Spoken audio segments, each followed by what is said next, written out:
छोट्याशा चकुलीला आजकाल एक नवा मित्र मिळालाय, मांजरीचे छोटेसे सुंदरसे पिल्लू.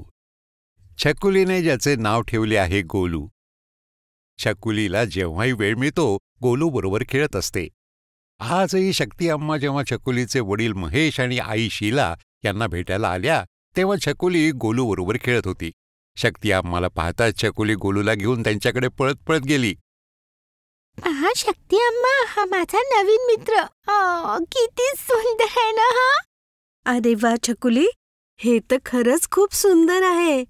आता तर दिवसभर ह्यालाच कडेवर घेऊन फिरत असते छकुली. जनावरांवर प्रेम करणं एक खूपच चांगली गोष्ट आहे. पण तुम्ही लोक या गोष्टीकडे लक्ष ठेवता ना की छकुलीला जनावरांपासून होणाऱ्या आजारांपासून कसे दूर ठेवले जावे? काय म्हणालात अम्मा? जनावरांपासून होणारे आजार? अम्मा, हे तुम्ही काय म्हणताय? काय जनावरांपासून आजार पसरतात? पहा, घाबरायची काही गोष्ट नाहीये. जनावरे सुद्धा आपल्या जीवनाचे भाग आहेत. खास करून गावात, खेड्यात तर घरोघरी गाई म्हशी पाळल्याच जातात. आणि घरात कुत्री मांजरे पाळणे सुद्धा गाव असो किंवा शहर प्रत्येक ठिकाणी असतेच. बस काही सावधगिरी बाळगण्याने अशा आजारांपासून दूर राहिले जाऊ शकते. घ्या, ANM ताई सुद्धा आल्या. या ANM ताई. कशा आहात ताई? या.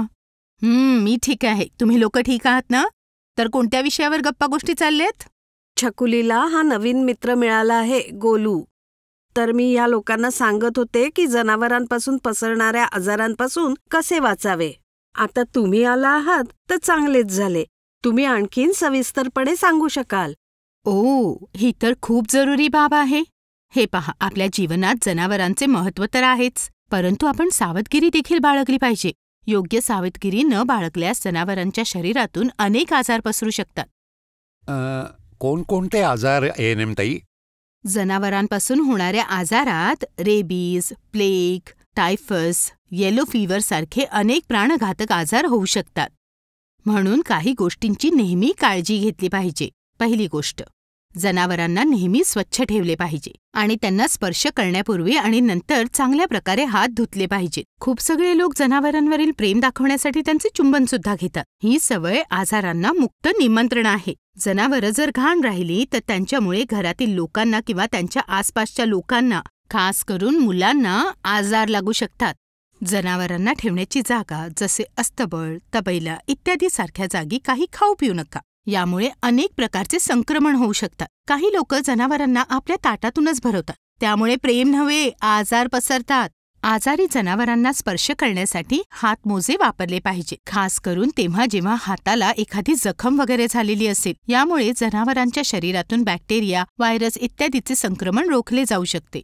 तशाच प्रकारे आजारी असताना जनावरांजवळ न जाणेच योग्य आहे, कारण आजारी असताना रोगप्रतिकारक शक्ती कमी होते. म्हणून तुमच्या शरीरात जनावरांपासून अनेक आजार येऊ शकतात किंवा मग तुमच्या शरीरातील आजार निर्माण करणारे व्हायरस वगैरे जनावरांच्या शरीरात जाऊ शकतात. जनावरं जिथे राहतात तशा जागा म्हणजे अस्तबळ, तबेला इत्यादी स्वच्छ ठेवणे आवश्यक आहे आणि स्वच्छ करताना नेहमी हातमोजे घालणे आवश्यक आहे. जर तुम्हाला जनावरांच्या केसांची ॲलर्जी असेल तर त्यांच्याजवळ जाताना मास्कचा उपयोग जरूर करा. जनावरांच्या आजाराकडे नेहमी लक्ष ठेवा आणि पशुचिकित्सकाचा सल्ला घ्या. कधी कधी तर जनावरे चावतात सुद्धा, त्याने सुद्धा नुकसान आहे ना? बिलकुल. जनावर जर चावले तर डॉक्टरांकडे जरूर गेले पाहिजे, कारण यामुळे अनेक धोकादायक आजार पसरू शकतात. या सर्व गोष्टी मुले आणि मोठे दोघांसाठीही आवश्यक आहेत. छकुली जेव्हा गोलू बरोबर खेळते किंवा मग महेश आणि शीला तुम्ही जेव्हा गाई म्हशींची देखभाल करता तेव्हा या गोष्टी नेहमी लक्षात ठेवा. आम्ही या गोष्टी नेहमीच लक्षात ठेवू शकते अम्मा. ANM ताई, तुमचे खूप खूप आभार. तुम्ही जी इतकी महत्वाची माहिती सांगितली. बरोबर म्हटले यांनी. शक्ती अम्मा आणि ANM ताई, तुमचे खूप खूप आभार. तुम्ही दोघी दुपारचे जेवण इथेच करून जा. ठीक आहे, आम्ही जेवण करू, पण एका अटीवर. ती कोणती ताई? आम्ही ज्या ज्या गोष्टी सांगितल्या त्या सगळ्या गोष्टी तुम्हाला इतर लोकांना सुद्धा सांगाव्या लागतील.